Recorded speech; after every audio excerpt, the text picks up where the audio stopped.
Can you hear me? Okay, I can hear you. Good. Another night of winging it. Yes.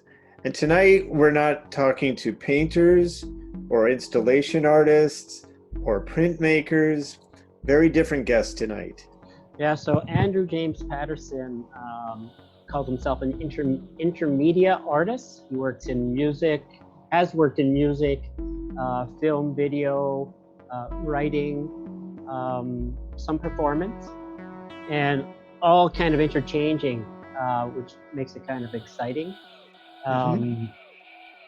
Yeah, and Andrew's been part of the Queen West scene since before there was a Queen West scene, late 70s, early 80s. So, and I believe Andrew's waiting in the waiting room here, and we're gonna let's invite him in. Let's invite him in. I am recording. Yeah. Yes.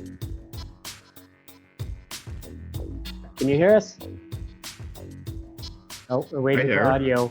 We're waiting for audio. You're waiting for audio? Oh, no, yeah, we have it. You. We have audio. Welcome. Yeah, good evening. Can you hear us? What's that? Can you hear us? Yeah. Excellent. Okay. Well, welcome. Welcome to Winging It. Yes, welcome. And nice to meet you. Yeah. It is nice to meet you. Yeah, it is nice to meet you too. Yeah. So. What are the dolls behind you? So this is Mr. Prim. And Mr. Prim? Mr. Prim and Donkey Odie. Donkey Odie. So yeah, I like to collect little figurines and stuff. So I like to put them in the scene to make it interesting. It's actually just they're voodoo dolls of Charlie and me. Maybe. Yeah. So we just before logging on, we were just talking about what you do. I believe you call yourself an intermedia artist. I guess that's accurate enough. Accurate enough. And so you've worked in so many, so different fields, and like music, video, film, back in performance, writing. Writing. Well, the writing's probably the root of it all. Right. It's sort of like the core of what the foundation. Although I'll contradict myself though, because some of the videos I've been doing have almost dispersed with language. Yes, or reduced language to like outside of a communication model. Yeah. So I've got that from the show that Jacob had curated, I believe. Was this what this was from? Well, Jacob Korchinski. Yeah. Well, he was the editor. He's the editor of that. Yeah. Yeah. Like we had the collection correction project. We started talking about it like 4+ years before it was finally realized.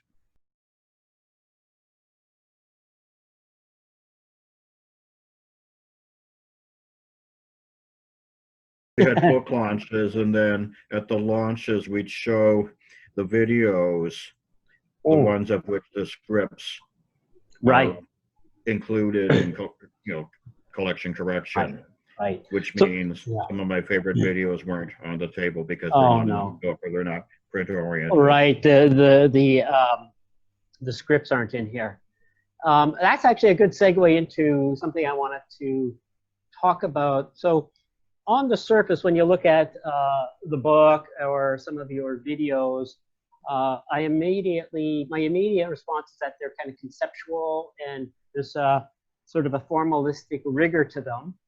However, when you enter into them, there's narrative and some of the stories have characters, and there's kind of there's an emotional hook or a personal hook that gets you into the story, and so it's not just looking at a Donald Judd sculpture or a. Oh no! I mean, some of the writing, the writing that's largely published in collection correction Mhm. It was originally published with Impulse, you know, Eldon Garnett. Yes, yes, of course, yeah. And I mean, those are generally much less formalist than my later writing. Right, Like right. I've just finished a manuscript that is entirely using the third person male pronoun, except Okay. in one case. You know, I mean, I play with that kind of stuff. I wasn't so much into them then. Right. I went through a phase where it's like I thought, well, I was going to transition and largely become like a writer. Like, do you know the book Disposables? Yeah, Right. so I actually had a copy of that. You know, because through my art connections, it's published through Art Metropole. Right. But I mean, A.A. Bronson's, I think, intention in publishing it was because he wanted to relaunch the book Justine. But I mean, the book, it's like, I don't know. The book started actually as this idea I had for a film script about a mega pop star who Right. went AWOL on his manager. So that's kind of what survives. I Yeah. mean, this is like a mega star. I mean, in some ways, the model is David Bowie. Okay. Yeah. You know, this like, well, it's kind of like Raymond Chandler's. The way I described the Disposables quite glibly is more like it's like Raymond Chandler's version of the picture of Dorian Gray. Right. Like somebody thinks they're going to be eventually charged with a murder they didn't commit, but they had the motive to do it, and they're high profile enough. So he hides out and decomposes. Right. But Yeah. there's an earlier video that actually uses that plot. Is that on your website? I think part of it is. Okay. I sort of didn't like it for years. It was done at the Western Front. It's called Basic Motel, which uses basically that plot. I was watching that Mike today. Hoboom Yeah. found that thing in his very Mike Hoboom way. He's like, Andy, this is what you'd be doing. Forget all that sort of formalist shit, you know. Yeah. Well, and those the stories like the. I mean, I can't watch it. Well. You know, Do you watch your videos? Do you sit down and watch them again and again after you create them, or do you not? Or do you just, it's out there and I'm not going to look at it ever again? No, I'm not that extreme, but I mean, I don't sit around watching them. I do think like sitting in your room late at night. I do think like this is done, you know, so like move on to something else. Right. Waiting for, you know, reliving reliving the heyday of whatever, you know, watching the old, you know, that idea of the old Hollywood star watching their old movies. I don't do that. I mean, if somebody wanted to watch some of this stuff, you know, I'd put it on and probably tune in and out of it. Right, I'd probably try to leave the person alone with the work as much as possible without my commentary. Mm-hmm. Again, one of the interesting things I found about the videos, especially the ones that have kind of like that, they're sort of like moving color field paintings, you know, there's a certain formalism and non-camera. Yes. They're predominantly non-camera. Exactly. But then there's the story. So it's like on the one hand, there's the abstract thing happening, and then there's the story, which has many layers to it. There's a personal. Which ones? I don't remember each one, but they some of them. Charles, are you thinking of Passing? It could be. I watched so many over the last couple of days. Passing is published in Collection Correction. Okay.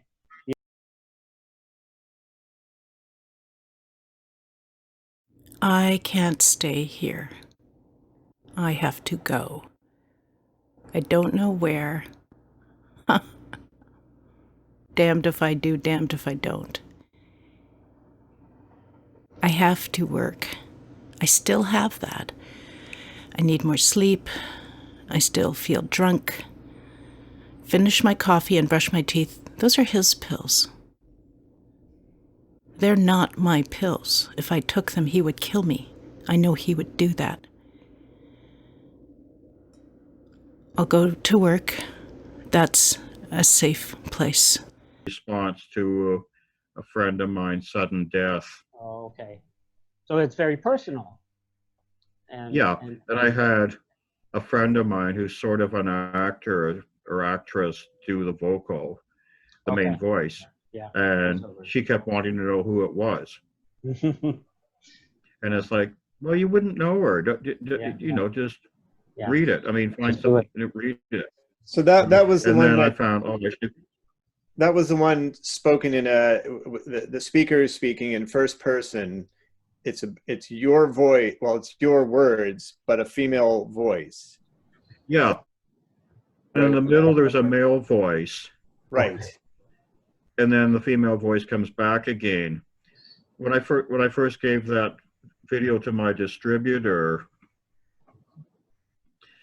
I was worried because a person working there thought the male voice was like the oppressive, nasty boyfriend. Oh, okay. Okay. And he's not. I mean, it's a later date.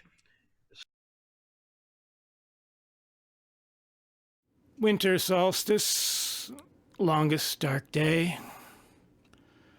the final day of the world, Mayan calendar, swear to God. No exemption, no redemption, 2012. This voice actually sort of wishing that the Mayan calendar might be the end of the world.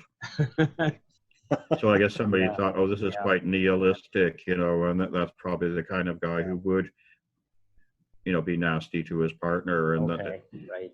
so for a while, I almost sat on that video and didn't want it in distribution. Right. Like, I probably should have had the other voice be female too. Right. But I think that's the video you might be talking about, where you know we do have this sort of abstract painting reference going on, Okay. and at the same time, it's emotional. It's not as formal as to say something like more or less, Right. which is like purely material video. Yeah. So there's something going on these multiple levels. Roman Spring leakage. I showed that at Dockfest in Castle, and I mean, they have some experimental component, even though it's largely, you know, it's a very well-known documentary festival. Right. But I got the sense, like one of the women on the curatorial committees, who I think was the person who sort of was in charge of the program I was on, asked me if I was referring to synesthesia, because I would have this red background with a drone in G, and then the note would change to G flat, and then the color would change to blue. Okay, interesting, yeah. And it's like, no, it's just a formal editing device.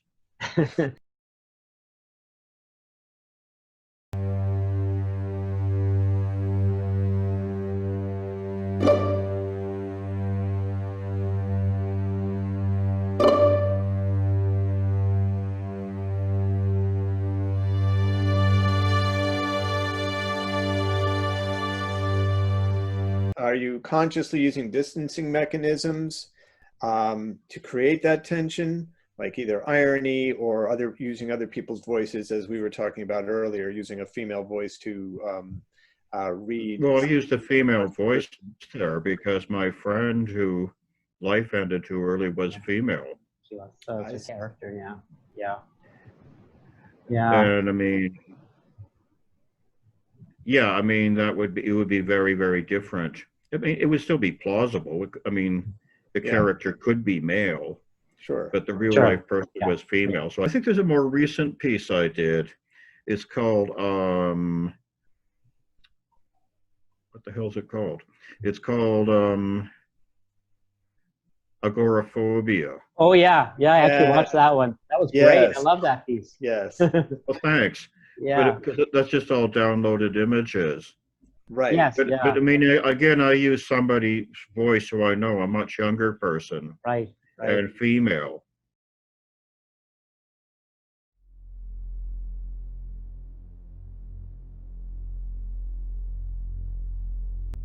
Agoraphobia has been defined as fear of open spaces.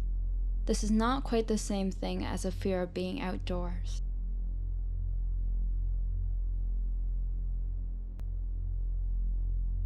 Of course, the internet and social media, etc. has eroded distinctions between inside and outside. But fear of open spaces persists. A belief lingers that spaces appearing to be free and public on the surface are in fact controlled and regulated. I myself think there are always grids where people think freedom from form is possible. I mean, I also actually have a theatrical background that I've largely worked against. Okay. Yes. So, I Okay. mean, Yeah. originally I was working with the video cabaret people when they were in Right. intermedia, like now they're proscenium theater, Right. but they Right. were originally intermedia, like they'd have live and pre-tape video, Right. which was completely new to me. Like, what is this thing? Interesting. And Like you I were did doing the music and stuff, right? With the Well, I did band. music for them, but I also Yeah. did maybe bit parts, bit Okay. acting parts, Okay. but largely wrote a lot of the early music. That's what A Space was still up on St. Nicholas. That was their Okay. second building, 85 St. Nicholas. It was like Okay. this horse stable. Okay. I I didn't think know that 81 location. later Yeah. briefly became Manny Neubacher, like years and years later. Okay. And by Yeah. this point, some of the original A Space people couldn't remember if it was 85 or 81. But Yeah. in 19, see, they had to get out of that building. They kind of had a coup, and then I think there were heating problems or something in the building. So they and Trinity Square Video and Fuse Magazine all went into what became the Chum City building. Oh, okay. All right. The Ryerson building, 299 Right. Queen West. Right. Near the Beverly. That's it, exactly. Yeah. Exactly, across the street Yeah. from the Beverly. Yeah. Let's Yeah. go later, also across the street, basically, not quite exactly, but close to Page's Books. Exactly. Yeah. Another wonderful institution. place Yeah. on Queen. Yeah, I mean, type books on Queen West has sort of taken up that slack, Okay. Yeah. but it's not nearly as, No. it's not a place you're going to immerse yourself like that. Yeah. But anyways, those organizations, when City TV, they were originally on Queen East, 99 or something, Queen East. And Moses Neimer bought the Ryerson building. Right. And the people at Trinity, they're like, we could be neighbors. I mean, we have equipment. We could get along. And Moses Neimer, I don't think has any use for anything state funded. No.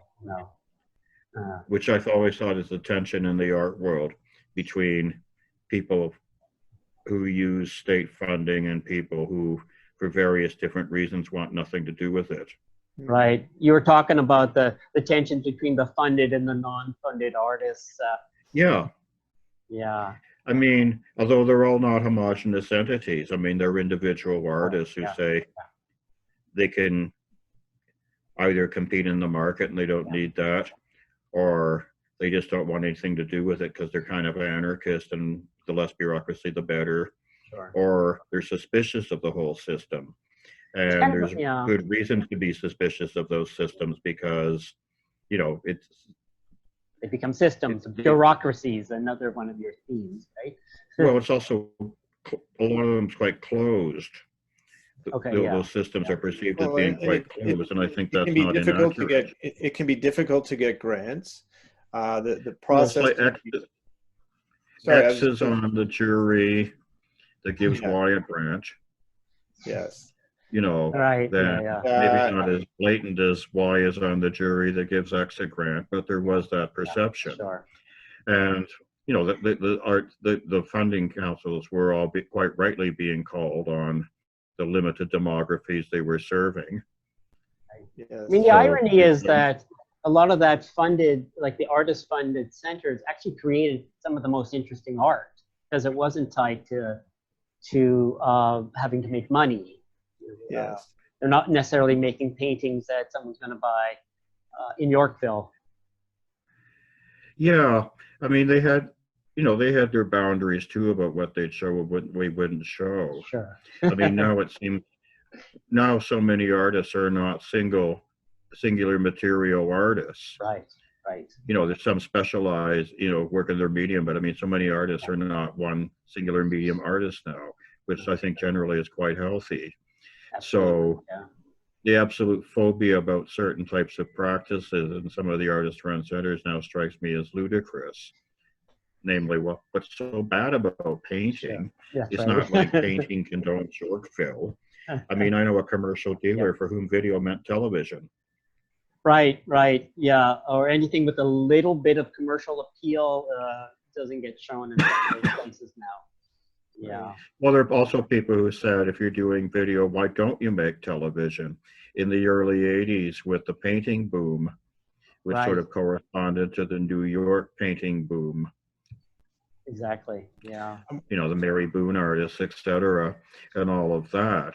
It's like, well, the performance artists, you know, it's sort of like, well, you know, this is a capitalist economy now. This is Reagan, Mulrooney, and Margaret Thatcher.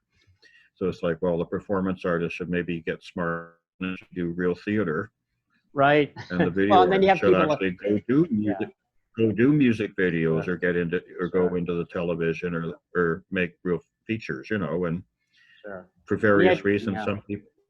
some people wanted to work on a larger canvas, which there's nothing wrong with. We had people like Laurie Anderson who was able to cross over a bit into the pop music and Yeah, I mean, some of the experimental and performance purists I know do not like Laurie Anderson. They consider her to be like performance art for people who know nothing about performance right, art. right, sure, yeah. Watered But down. I Pop mean, I know, star, Sorry. well, performance art, they have some of their people now with some of the most narrow definitions of what is and what isn't. I mean, I know exactly, yeah, performance purists who cannot relate to Bridget Moser, who I just think is wonderful. right. If there's any too much theatricality to it, then it no longer. Well, I mean, she's got a dancing background. I can Yeah. I can watch her because she, you know, she's so on what she's doing, and she's also a bloody good writer. Like, we're friends. We have dialogue. But that could be said of a lot of artists who maybe started in a more avant-garde direction and ended up crossing over into something that gained a bit more recognition in the center, say, and or became more popular. So those who remain in the avant-garde look at that person who's crossed over as a sellout or as Yeah, but I mean, watered down, diluted version of the authentic thing. Yeah, but avant-garde and sellout are such antiquated terms, really. Really, yeah. They I mean, are, but avant-garde has a very, you know, those military who consider vanguard. themselves to be avant-garde or trying to be more experimental, which might use that terminology. That's all I'm saying. Yeah. Well, I'm not saying I agree with it one way or the other, or that the language is accurate, but it may be the kind of language that would be used by people who feel that, you know, the people who look down at some of the figures like that you're talking about. Well, there was, in the late 90s and the early aughts, there was a group, you know, largely around OCAD, who called themselves the post-postmodernists. Right. Yes. You know, like Daniel Borens and Jubal Brown and those people. Mm-hmm. And in some ways, they were bringing back a very aggressive modernism. Mm-hmm. And also, cycles, eh? but also most of their video was very anti-language. Okay. Yeah. I mean, this Van Canter is not uninteresting in that concept also. Right. The neoists. How would you describe how would you describe your relationship with language through your artwork? What's probably something I learned to use to assert myself when I was a boy. Mm-hmm. I mean, I wasn't exactly Hercules. Mm-hmm. I was thought to be a bit suspect in many departments in terms of traditional virility or whatever. Mm-hmm. I think somewhere along the line, I started to use language in some ways as a weapon, or in some ways as a, well, I know how to play with this. Right. You developed some mastery. Early on. Well, I mean, I did go through a phase of being very interested in absurdist theater. I still, you know, think Samuel Beckett is basically the bee's knees. Yes. Yeah. So, but I think through Beckett, I can remember it in one of the novels. I can't remember now if it's Malone Dies or what. There's a whole paragraph of anagrams of beg pardon. Love that. So Mark and I both sounds like what? Wordplay. No, but I mean, I could be wrong. My mother, bless her, because I'm such a mumbler, probably her favorite word was pardon. So I got into, you know, thinking like, well, nod rap, That's pardon backwards. And it's like, no, she's not reactionary. Maybe she's doorpan. You know, when you get into all this stuff. Yeah. And I mean, I'm not claiming to be a genius, but but I was like, wait a minute, I was doing that kind of stuff before I read either Malone Dies or what. Right. And then I think about it, and it's like, well, a lot of little boys did all that kind of crap. You know, like The language. people do that. I mean, my brother was obsessed with maps. When he Cool, was yeah. old enough, his girlfriend's name was going to be Pam. Spell it backwards. And I'm the one who went in that direction and not him. Right. I wonder if we could talk a bit about music. I've been listening to the Bandcamp stuff. The Durwatt, is that how you say the band name? Yeah, Durwatt. The name comes. Do you know Patricia Highsmith's writing? I know the name, but I don't know her writing. Sounds familiar, Strangers on a Train. The talented Mr. Ripley, the Ripley series. Oh, okay, right. Yes, of course. Yeah. In two of the Ripley novels, there's a subplot about art forgery. Okay. There's this painter named Durwatt. Oh, right on. He's played by Nicholas Ray, the cult director in the Wim Wenders movie, The American Friend. Okay. Mm-hmm. Except Durwatt's actually, that's not really Durwatt. Durwatt's this painter who actually committed suicide. But Ripley's got this friend who can paint very good Durwatt forgeries. So these guys are making a fortune. That's amazing. But, you know, I mean, if I recall the movie correctly, Durwatt actually has to have an opening, so they have to get an actor to be Durwatt. Cool. Well, they make up stuff about, well, Durwatt actually is in some cabin somewhere in Mexico, knocking him off and not wanting to be disturbed. Apparently, Durwatt's paintings are very Francis Bacon-like. Okay. Cool. It's kind of like Big Eyes. Have you seen that one about the woman who was making all these big-eyed paintings, and then her husband played the artist? The movie, yes. Yeah, but that was a true story. It's a true story. Yes, based on a true story. Yes. Yeah.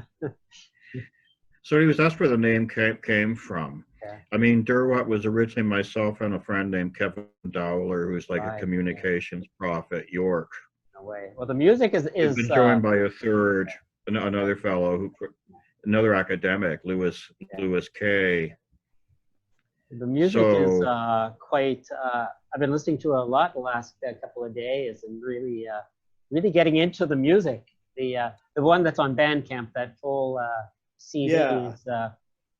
There seems to be almost a relationship between the music, the way you make the music, and the way you make your video. Just as you were saying, there's no camera in the videos, or there's the one video.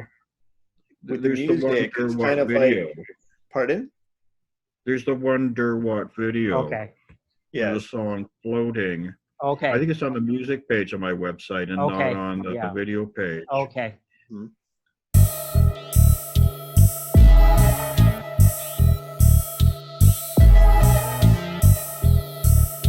Something smells funny near your cottage. Something suspicious in the water. Something smells rancid near your cottage. Have you been to the bottom of the lake, you flake?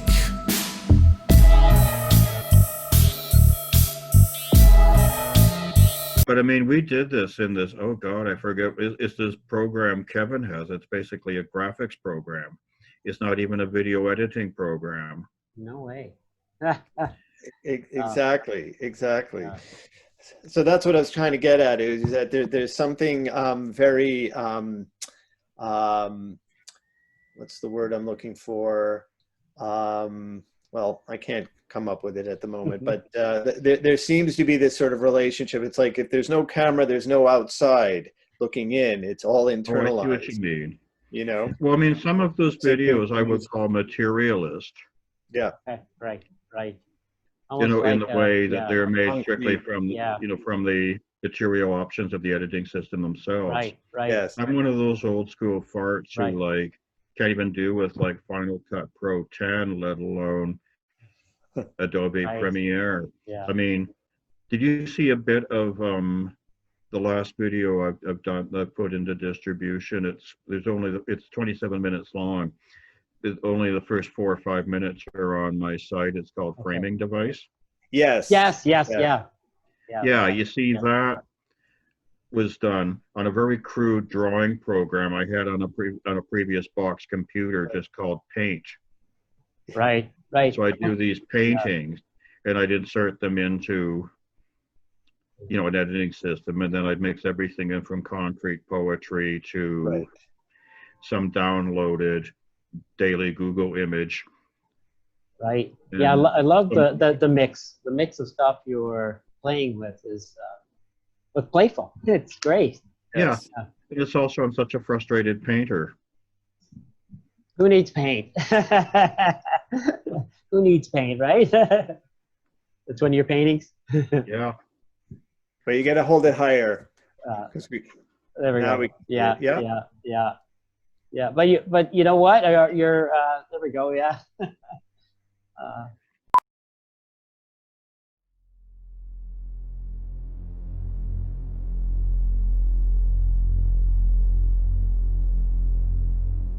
I have a secret, and I can't talk about it for 37 more days. I can only discuss this matter with those directly involved. I can't tell my ex-lover, who remains one of my best friends. I can't tell one of my best friends, who I suspect would like to be my lover. I can't tell any of my contemporaries or younger friends. I have to keep my big trap shut. One of the things I wanted to ask you about was about winning the Governor General's Award. Unless you've unless you've been sort of like, exhausted by everybody asking you about No. Yeah, I have some distance from it now. Yeah. So it wasn't the first time I applied. Okay. Most people, I don't think, get it on the first try. Oh, okay. Some do, and they're gracious enough not to brag about it. Okay. Yeah. But yeah, I mean, I just did a double take. Like my nominator and I. Do you know Scott Berry? No, I don't. No. Oh, who used to be the ED for the Images Festival? Okay. No. Yeah. Cool. Yeah. Lovely guy. Yeah. But anyways, he. I was in Berlin and barely even looking at email. Right. Like October 2018, and we sent out the application. Like the people who are nominated sign off. Okay. They know they're being nominated. Oh, they do, eh? On the application with the nominator, they work on use this support material. Right. And they have to sign a form consenting to be nominated. Okay, right. You don't want to be nominated. Suddenly, it's like Scott's trying to. Well, no. Suddenly, like Scott's trying to contact me. And then I get then there's another email from person at Canada Council, prizes officer, and they have to tell you verbally. They can't do it by email in case there's a hacking or something. Right. Oh. Sure. Yeah. So I mean, I'm like, I'm traveling with limited email and phone. I will call you first thing Friday morning because I get back Thursday night. At the same point, I'm going like, well, they wouldn't be trying to contact me if I hadn't won. Right. Because they contact the nominator and say close but no cigar or whatever. Okay, right. Yeah. Try again. So I mean, I'm proud of it. I take. Does that impact your life as an artist, or as Well, if you see the entirety of Framing Device, you might correlate them. That's the one. Is that the one with I have a secret to tell, but I can't tell anybody? Yeah. Yes. I was watching that and going. The Governor General Prize. The Governor General Prize, you have to keep quiet about it for like 3.5 months. Torturous, eh? Like you don't know who the other honorees are. Oh, okay. Like there's one in particular in the same batch who's a social friend. Right. And we didn't know about each other. Is that Stephen Andrews? Yeah. Yeah. Known for years, and who I have a very high. So you probably got there to the National Gallery, and it's like, what are you doing here? That's where they did the Oh presentation. no, we knew before then. Oh, okay. They did with the announcement before then. Okay. Okay. Yeah. So now you're a person who you talk about problematizing institutions and institutionalized norms, or norms that are dictated by institutions, and yet here you are winning the GG. So how do you reconcile those? Well, I've never said I work outside of institutions. I tend to think there's institutions where there probably isn't even institutions. I'm Oh, obsessed with yes. grids. There's probably Yes. a grid even when there isn't a grid. Yes. I mean, Right. I'm surprised somebody, like old friends or something like that, may have not even gently ribbed me about, don't you hate the bloody monarchy? What are you doing? Right. There was a very good cellist playing one of the Bach cello sonatas. Mm-hmm. Right. And you're a Bach fan, I believe, right? Yeah, I mean, not unconditionally, but I mean, I love Bach. I mean, Pablo Casal, playing the Bach cello, or Paul Tortelier. My dad was a real classical collector. That's something I inherited from my dad, the Paul Tortelier Bach cello. Dad didn't even like Bach. And he had all this stuff from various But he record had all the magazines. collection. Yeah. Well, he had various stuff from various record magazines that he probably didn't even know he had. Right. Right. But anyways, I wanted to make a point of telling the cellist how marvelous he was. But the cellist was talking to the Governor General. You don't quite butt in. So I'm curious if you're still doing music, and if you are, what? Well, Kevin just sounding approached me like, well, I don't know about performing because we're kind of geezers. Like I don't, quite frankly, I'm feeling more and more like a geezer, and COVID isn't helping. Right. Yeah. Well, if we ever get to go out this again, crap is going to go on too. But I mean, yeah. I don't know because it's very different performing. I've had the odd person ask me, Manny Mazzanani? Again, I know the name, but I don't know. Yeah, like like, have you ever thought about adding a guitar to Derwatt? And it's like, no, because you get a whole different audience. Of course, yeah, yeah, that's right. Yeah. And I mean, by this point, the people, Derwatt have played about 6 times. Probably only about 2 people in the audience even know who the government were. Of course, yeah, probably all younger, the electronic crowd. Oh, I wouldn't say very younger necessarily. What's that? Were they younger? Was the crowd a young techno kind of crowd? No, not really. No. Because the few times we've played, it's sort of been through my art connections. Okay, right. Like we played at I mean, it has come back to me that people think we're kind of like, well, actually, no. I mean, Lewis's girlfriend actually jokes, that it's like old white boy techno. Nothing wrong with that. Well, we played at a 150th anniversary party for Trinity Video. Oh, yeah. We played at the back of the Cameron for a fundraiser for the 8 Fest, because I used to work for the 8 Fest, the small gauge film festival. I had a coordinator job there, so we played at the benefit. So Jonathan Culp had some band, I can't remember what they're called. They played. They're not electronic. So I don't know. I mean, the 3 of us are going to meet and figure out what we're doing. We did a soundtrack of a movie that the director kind of sat on. Some of it's on my website on the music page. It's called The Canadian Delegation. Oh, yeah, I listened to that. Yeah. Oh, yes. Yeah, because we worked some parts of that music to ourselves. Yeah. But I mean, like some of that is like strictly, well, we need a bumper here, this will do. And then some of it is like, no, it's good. And there's actually a context for this music, which is kind of important. It's not just 3 geezers in the basement. What other projects you got coming up? Anything coming up that? Well, I mean, I'm editing a poetry book for a friend who isn't with us anymore. So I'm editing this book. It's going to be published by Insomniac. Okay. The writer's name's Jane Creighton. The working title is Blue and Other Colors, Blue and Many Other Colors. Cool. So I'm working on that. I've just been doing some writing, but I'm not sure. I mean, I have an idea for a video that kind of juxtaposes some lists. I'm obsessed with lists, obviously. Lists of, you know, 10 female singers who are gay icons. Lists of just 10 without saying, you know, without listing why, what give titling the list. Right. Then different images of different sort of capital cities of the world. And the working title is Lists in Capitals. But of course, there's two different spellings of capitals. Yeah, that's great. I mean, I know Mark and I both love word play and just words, right? That's amazing.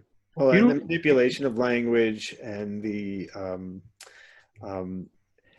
language as a tool for communication versus the opposite. Language for its own sake. Yes. Well, and I think in some interview you talked about it as like almost like language is a ghost or ghosting the language. And yes, ghosting the language. Something like that. Yeah. And but I wrote another novel with the working title of Smoke Detector. I've sent it to one publisher. I don't know what they think. Oh, I mean, I have like Collection Correction, and then the Impulse B book, Not Joy Division. Paul Petro's got a new sort of online multiples. Oh, right, thing, with his gallery. And they're both there.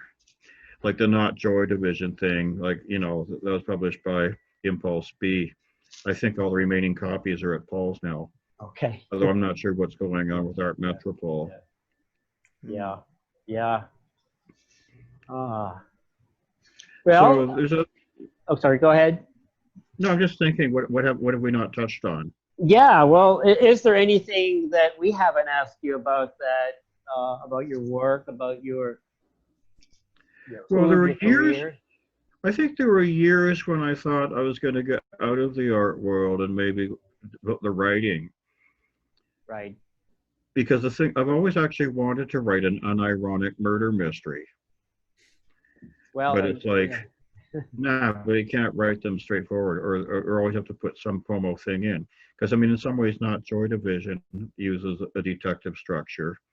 Right. And then, if you've read it, I don't know. Well, you said at the beginning, writing is sort of the foundation. It all starts with writing. All of your intermedia works. Yeah, although music there's something there that also. Would you be able to dedicate yourself to something that is strictly writing, as opposed to using it as a basis for a project? Oh, I think so. I mean, the Not Joy Division book is a book in its own right. Yeah. The Disposables is a book. It's not. Yeah. I mean, it came out of an idea I had for a film script. Yeah. But it stood on its own as I guess a novella or a small novel. Yeah. Well, it's like some people are purely in the lit world, as you know. Yeah. You talk about communities here, the lit community. Yeah. The theater community, the film. I mean, there isn't even a homogenous film community because the experimentalists and the narrative people have diddly squat in common. But the detective thing, I mean, Jacob picked up on that. Because the first time I ever met Jacob, actually, he was working up at York. And I was on a bus tour, but we just completely hit off. And we found that we had a lot of old movies in common. And Right. Yeah, well, it's fun to play with the genres, detectives or sci-fi or... And to play with and the expectations that come with those genres. Yeah, and then upset them. Set them, subvert them, turn them inside out, and right side back up again. Do you write, Mark? Do you write? Yes, I do. Yeah, I've written a fair bit of fiction. Have had some published, short fiction. Yeah. I have some publishing history when I was involved with the gallery YYZ. Right. Their publishing program was Info Flower. then they couldn't keep up with the block publishing demands and kind of got demoted to a project by project base. We should bid you adieu, and thank you Yes. so much for chatting with us. And Yes, it was great chatting and meeting you. Yeah. Great meeting you. Yeah, and pleased to chatting meet with you. both of you. yeah, Yeah. And send me your, well, Charles sent me the music link earlier, Yeah, so maybe I'll yeah. see, I'll zone in. that'd Yes. be great. Like to hear what you think of it. And Yeah.